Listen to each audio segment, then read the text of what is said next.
para os irmãos também refletir. Como eu vou fazer isso? Como, pastor, eu vou poder estar me preparando para se encontrar com Deus? Cada um, de uma forma individual, tem uma maneira de se achegar ao Senhor. Então, a gente aqui não quer ensinar ninguém a orar, a fazer o que tem que ser feito. Mas você vai pedir essa ajuda ao Espírito Santo. Você vai pedir essa ajuda a Jesus. Você vai pedir essa ajuda a Deus, porque o Senhor, dentro do querer, do manifestar dele, Ele faz o que Ele quer, como Ele quer, na vida de cada um. Mas nós precisamos ter uma referência, eu preciso ter um ponto de partida, eu preciso aprender, e aprender com aqueles que são mais antigos da fé, com aqueles que têm palavra de Deus, com aqueles que têm experiência com o Senhor. Não tem problema se você já sabe, se necessário voltar e aprender de novo, não tem problema. Você vai estar renovando isso na sua vida constantemente. Então, qual que é o primeiro tópico que eu quero abordar com os irmãos aqui nessa noite? É confessar. Fala assim comigo, confessar. Confessar. Então, o texto de Levítico. Vamos ler para não ficar nas minhas palavras. Versículo 40 do capítulo 26. Então, confessarão a sua iniquidade e a iniquidade de seus pais, com as suas transgressões, com o que transgrediram contra mim. Como também confessarão que por terem andado contrariamente para comigo. Então vamos aqui entender esse primeiro tópico que nós vamos colocar como prática diária na nossa vida. Então, antes de você começar a fazer qualquer coisa na tua vida, você tem que ter esse hábito de confessar. O que é confessar? É falar com Deus, é desabafar com Deus, é você colocar, é como a irmã fez aqui: Jesus, porque eu estou passando por isso?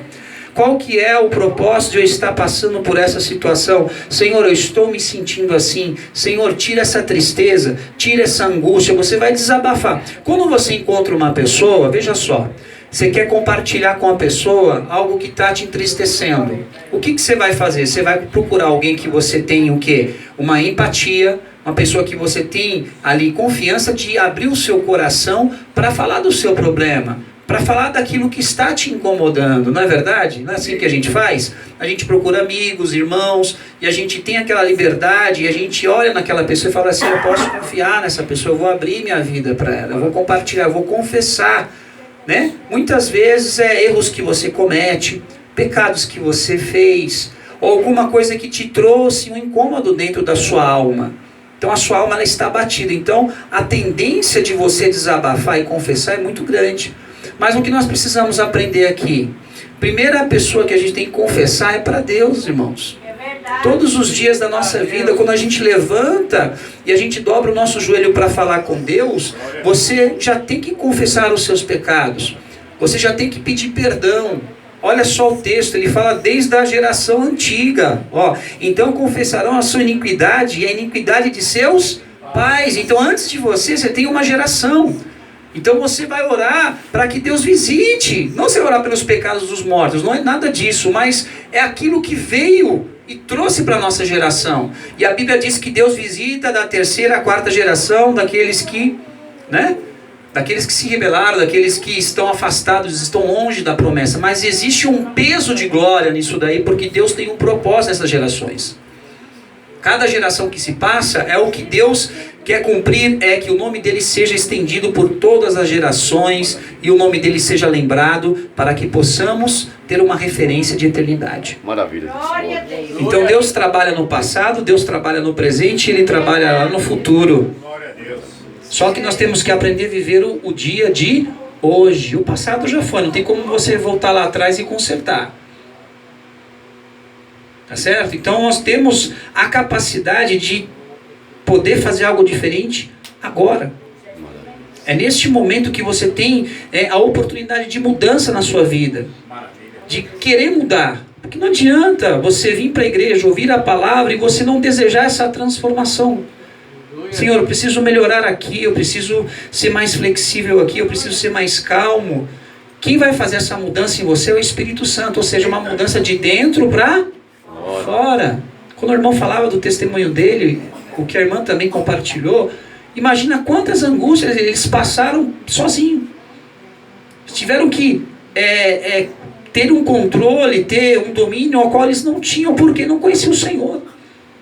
Então quando a gente tem um encontro com Deus, algo na nossa vida tem que mudar, amém? Algo tem que ser transformado dentro de nós, de dentro para fora. Então quando você confessa o seu pecado, você está dando oportunidade à humildade na sua vida. Você está deixando de ser orgulhoso para ser o quê? Humilde. Porque o orgulho, ele endurece o coração das pessoas. Quando Deus falou para Moisés, olha Moisés, eu vou endurecer o coração de Faraó. Era justamente isso. Ele não queria admitir que Moisés fosse lá e fosse representar o reino de Deus e falar as coisas que ele tinha que falar para que libertasse o povo de Deus ali no Egito. Meu Deus, é forte. Então, às vezes, Deus permite alguém se levantar contra a tua vida, não é para o teu mal, é para lapidar você. É para tratar com o teu eu. E eu sei que é difícil, porque muitas vezes a gente passa por isso. É dentro da igreja, é fora da igreja, é no trabalho, é na rua. Nós estamos numa guerra. Vocês lembram? Nós estamos numa batalha e o diabo ele vai fazer de tudo para tentar nos tirar da presença de Deus. Porque ele sabe o que tem lá em cima. É, Deus. Então ele já sabe. Maravilhoso é Jesus. Então a gente tem que começar a usar a nossa cabeça, mudar aqui, ó, Verdade. na mudança do nosso pensamento, renovar pela transformação, né, do nosso saber, do nosso conhecimento, pela nossa mente. Então a mudança começa aqui, diga assim, a mudança começa aqui. Começa aqui. É na cabeça, irmãos. Aonde o diabo ataca? É na mente. Ele começa a maquinar. Quando você vai fazer o mal, quando você fazia o mal lá no mundo, você pensar, bom, eu vou fazer assim, eu vou pegar aquela pessoa, eu vou fazer tal coisa. A cabeça começa a trabalhar. E se você não tem a mente revestida da palavra, o que vai acontecer? Mente vazia, oficina do diabo. E é verdade. E a seta vem. Por isso nós usamos a armadura de Deus no mundo espiritual para nos blindar, para nos guardar desses ataques. E se não se engane não, porque você é crente, você não vai ser atacado. Vai ser muito atacado. Muitas pessoas vão se levantar com você sem você ter feito alguma coisa. Pelo fato de você ter a presença de Deus na sua vida já é um motivo de guerra. É verdade, gente. É o motivo das pessoas já começar a se levantar. Já aconteceu de eu sentar num lugar e o diabo se manifestar, da pessoa ser possessa, mas por causa do quê? Da unção de Deus que é na nossa vida. Obrigado, Deus. E ali você tem que orar, expulsar. Então, nós não estamos aqui por acaso. Deus te trouxe aqui hoje porque Ele tem algo a falar ao teu coração. Eu creio. E como Ele está falando e como Ele está ministrando na minha vida e na sua vida. Então, Levítico fala sobre confessar o quê? Os pecados. Você está disposto a confessar a Deus seus pecados? Amém. A orar de verdade e falar assim, eu me perdoo porque eu fiz isso, porque eu falei isso, porque eu tratei essa pessoa dessa forma. E não adianta, irmãos, se a gente não entender isso, nós não temos como entrar no céu. O perdão tem que ser todos os dias, a nossa oração, todos os dias. Guarda isso no teu coração. Todos os dias você vai ter que confessar os seus pecados. Porque durante o dia você está trabalhando, você está com a cabeça ocupada, está fazendo um monte de coisa, você não tem tempo para parar. Mas à noite, Davi fazia isso. À noite, Deus visitava Davi, e Davi ele lembrava. E ali ele confessava a Deus seus pecados. Todos os dias, diga assim comigo, todos os dias eu vou confessar os meus pecados. Os pecados dos meus pais. Né? Então a gente vem passando processos de mudança, de transformação. Enquanto a gente está aqui, a gente está em obra, estamos sendo lapidados. Não existe ninguém perfeito aqui, como disse o pastor. Não existe super crentes.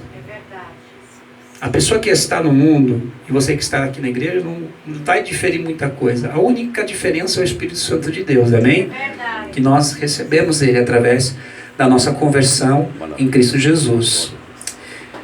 Segundo tópico que eu quero compartilhar com os irmãos. Diga assim comigo, orar.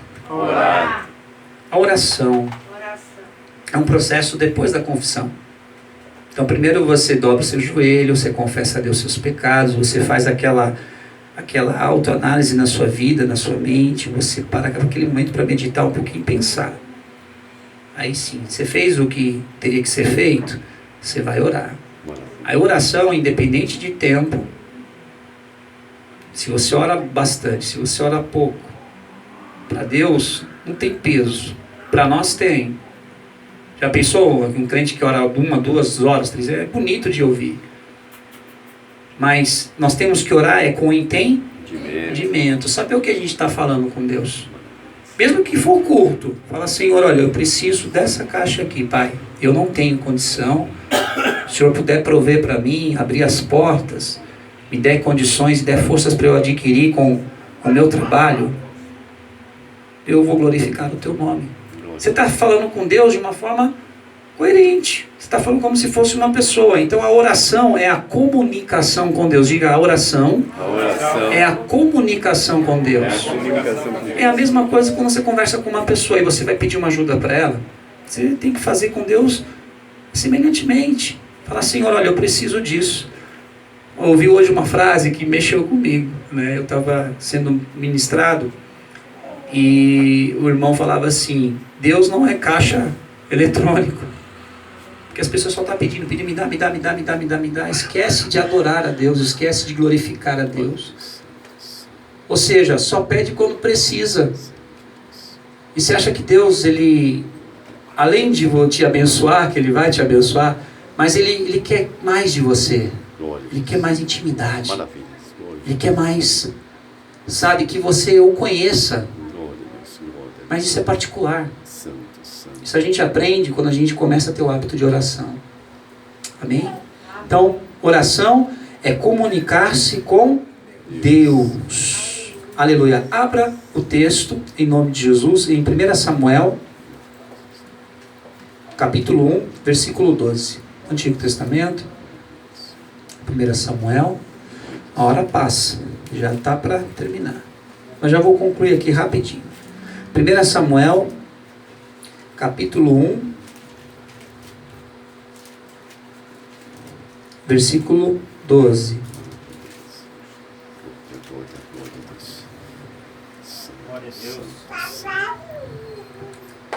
Aleluia. Diz assim o texto: E sucedeu que, perseverando ela em orar perante o Senhor, Eli fez a atenção à sua boca. Ou seja, Ana estava orando e ela estava num momento de contrição ali. Ela já tinha confessado e ela estava num momento de oração, mas ela orava baixinho. Às vezes dentro da sua casa você não pode orar alto. Tem pessoas que não são convertidas e se você começar a orar, vão pensar que você é louco. Olha aí, Deus. Eu já ouvi isso. Então, quando você entra no teu quarto, fecha a porta, como diz o texto, no Novo Testamento, e em secreto Deus te vê, e você começa a falar com Deus baixinho ali na sua casa, dobra o seu joelho, fala com o Senhor. Ela só balbuciava ali. E aí ele viu e já julgou. Ela falou assim: ó, você está bêbada, você está embriagada? Ele falou: não, meu Senhor, eu estou amargurada de espírito, eu estou triste, eu estou angustiada por algumas coisas que estão acontecendo na minha vida. Então Ana perseverava em orar. Tem momentos da nossa vida que Deus vai te levar para um nível de oração onde você vai aprender a perseverar, insistir em orar por algo. Maravilha. Às vezes é por uma vida, é por um trabalho, é por uma causa que você quer. Então Deus vai te levar para esse nível, né, de intimidade, de oração. Isso não é da noite para o dia que você vai aprender a exercer isso. Vai ter um tempo de Deus vai ser necessário. Então, como o irmão disse assim, Deus vai te preparar para que você esteja apto a receber a bênção. Isso leva um tempo, e nesse tempo existem os processos do Senhor na nossa vida. Então, nem tudo aquilo que eu desejo ter, se não for da vontade de Deus, Ele não vai me dar. Por mais que eu fique insistindo. Se não é do querer e da vontade de Deus, e se Ele falou que ainda não é o momento, você tem que saber esperar. É a mesma coisa quando o pai repreende o filho, quando a mãe repreende o filho. Se você merecer, se você estiver me obedecendo, eu vou te dar. Não é assim que a gente faz, né? Com os filhos, a gente coloca algumas regras, e Deus também tem a deles. Então a gente tem que entender que a oração é a comunicação com Deus. Terceiro tópico, santidade. Abra comigo rapidamente, nós vamos concluir aqui logo a palavra. Aleluia. Êxodo capítulo 15, versículo 13. Eu queria ter mais tempo, mas as horas avançam. Em nome de Jesus. Êxodo 15.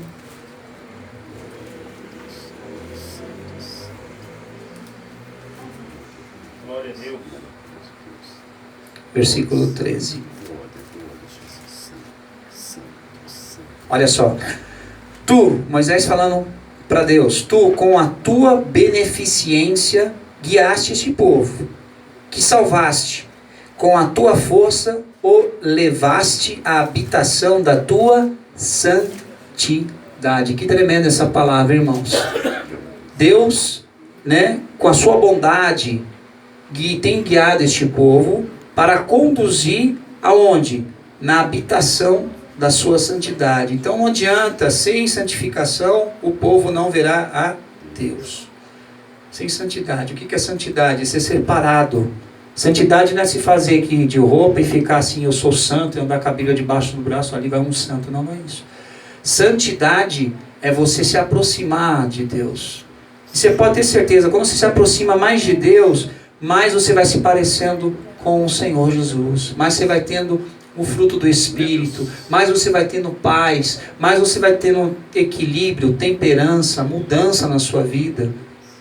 Não tem como, irmãos, a gente deixar de buscar o Senhor, né? E por qualquer coisinha a gente já desistir. Não, vamos continuar a buscar a presença de Deus.